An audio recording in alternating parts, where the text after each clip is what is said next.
అన్ని ఉన్నాయి. ఏది ఇంటి యజమాని ఇళ్ల లెక్క అన్నారు. ఇళ్ల లెక్క అయితే ఇళ్లలో ఎస్సీ ఉంటే ఎస్సీ మధ్య ఎంతమంది ఉన్నారో లెక్క తీయాలి, ఎస్టీలు ఉంటే ఎస్టీలో తీయాలన్నారు. కానీ పక్కకు అదర్స్ అని పెట్టాడు. అక్కడ ఓబీసీ అని పెట్టినుంటే బీసీలను పెట్టింటే లొల్లే లేదు. కానీ ఏదైతే వాళ్ళు ఆలోచన ఎన్డీఏ గవర్నమెంట్ ఆర్ఎస్ఎస్ బీజేపీ వాళ్ళ ఆలోచన ఏమిటంటే బడుగు బలైన వర్గాల వారు కిందనే పడి ఉండాలి, అదాని అంబానీలు లాభపడాలనే ఆలోచన. ఎందుకంటే గుజరాత్ లో కోటీశ్వర్లు ఉన్నారు. ఇవాళ మాటికి చెప్తే ఏది పెట్రోలు డీజిల్ అదేవిధంగా గ్యాస్ తగ్గిపోతే దానికి మాకు కొన్ని సలహాలు ఇస్తున్నాడు.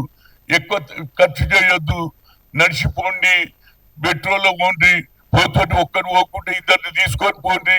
ఇవన్నీ ఎవరికి కావాలి? ఇప్పటికీ 2 సార్లు పెంచేసి పెట్రోల్ డీజిల్ పెరిగిపోతుంది. ఏడికెళ్తే వాళ్ళు ఇంతకుముందు డిమానిటైజేషన్ చేసి నోట్లు రద్దు చేస్తే ప్రతి ఒక్కడు కూడా రోడ్డు మీదకి వచ్చిండు నరేంద్ర మోడీ. ఇవాళ మాకు సలహాలు ఇవ్వకురా ఆయన, మాకు అన్ని తెలుసు. ఏదైతే మహాత్మా జ్యోతిరావు ఫులే 18th సెంచరీలో చదువుకుంటేనే భవిష్యత్తు, చదువు లేకపోతే ఈ అగ్ర కులాలతో మీరు పోటీ పడలేరని ఆ రోజులో ఆలోచన చేసి కేవలం మగవాళ్లే కాదు సావిత్రిబాయి పూలే కూడా ఆయన భార్యతో స్కూల్ పెట్టించిన ఘనత అది తెలుసుకున్నటువంటి బాబాసాహెబ్ అంబేద్కర్ గారు. చదువుకున్నాడు, బ్యారిస్టర్ అయిండు, మన దేశానికి రాజ్యాంగం రాసినటువంటి వ్యక్తి ఎవరని ఆలోచన చేస్తే ఆనాడు మహాత్మా గాంధీ, పండిట్ జవహర్లాల్ నెహ్రూ, వల్లభాయ్ పటేల్, అదే విధంగా మౌలానా గారు కలిసి అన్నారు కడుపు గాలినోడు పేదరికం లెక్కలు వచ్చినోడే మన రాజ్యాంగం రాయగలుగుతాడు, అది సరి అయిన వ్యక్తి ఎవరని అంబేద్కర్ రాశారు.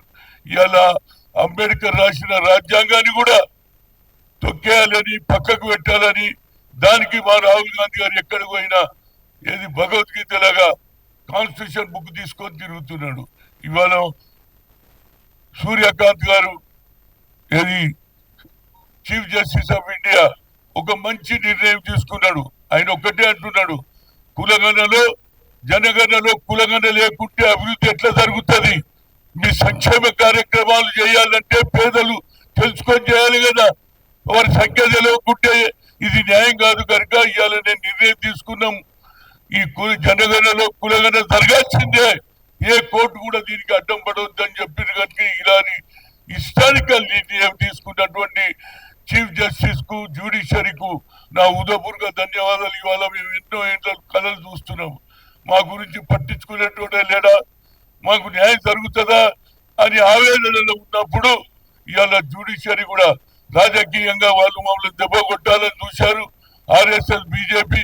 కానీ మా రాష్ట్రంలో ఉన్నటువంటి ముఖ్యమంత్రి గారు, నేను 10 ఉమ్మడి జిల్లాలు తిరిగిన తర్వాత ఆయన కామారెడ్డిలో ఏది సిద్ధరామయ్య గారి సమక్షంలో, కర్ణాటక ముఖ్యమంత్రి సమక్షంలో 42% రిజర్వేషన్ ఇచ్చితే ఆయననే చెప్పిండు మా ముఖ్యమంత్రి 56% తెలంగాణలో బీసీ